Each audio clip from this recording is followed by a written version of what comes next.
చేయాల్సిందంతా చేసి అనాల్సిన మాటలన్నీ అనేసి సోనియా నిఖిల్ని హక్ చేసుకుంటుంది. బిగ్ బాస్ సీజన్ 8లో 12వ వారం నామినేషన్ ప్రక్రియను చాలా డిఫరెంట్ గా ప్లాన్ చేశారు. ఎలిమినేట్ అయిన కంటెస్టెంట్స్ ని ఒక్కొక్కరిగా హౌస్ లోకి పంపించారు. సోనియా ఆకుల వచ్చి తన మొదటి నామినేషన్ గా ప్రేరణను నామినేట్ చేసింది తగిన రీజన్స్ చెప్పి. ఆ తరువాత ఇక నిఖిల్ ని నామినేట్ చేస్తున్నానంటూ ఒక్కసారిగా అందరినీ షాక్ కి గురి చేసిందని చెప్పాలి. నిఖిల్ బిగ్ బాస్ హౌస్ లో సోనియా ఉన్నన్ని రోజులు వీళ్ళిద్దరూ బెస్ట్ ఫ్రెండ్స్. వీళ్ళిద్దరి టాపిక్ సోషల్ మీడియాలో ఎంతగా వైరల్ అయిందో అందరికీ తెలిసిందే.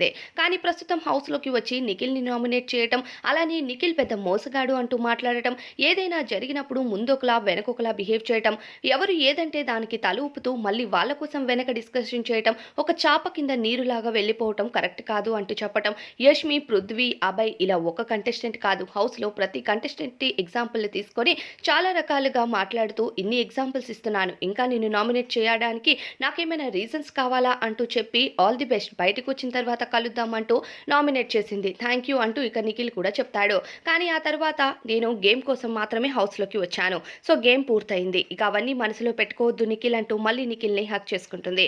అలానే బయటకొచ్చిన తరువాత మనం ముందుగా అనుకున్న ప్లాన్స్ అన్నీ ఎగ్జిక్యూట్ చేద్దాం. దాన్ని అసలు మర్చిపోవద్దు నిఖిల్ అంటూ చెప్తూ ఉంటుంది. మరి హౌస్‌లో ఉన్నప్పుడు సోనియా నిఖిల్‌కి ఎలాంటి ప్లాన్స్ కోసం చెప్పిందో, ఏమవుతుందో హౌస్ నుండి వచ్చాక అన్నది చూద్దాం. దీనిపై అభిప్రాయం కామెంట్స్‌లో చెప్పండి.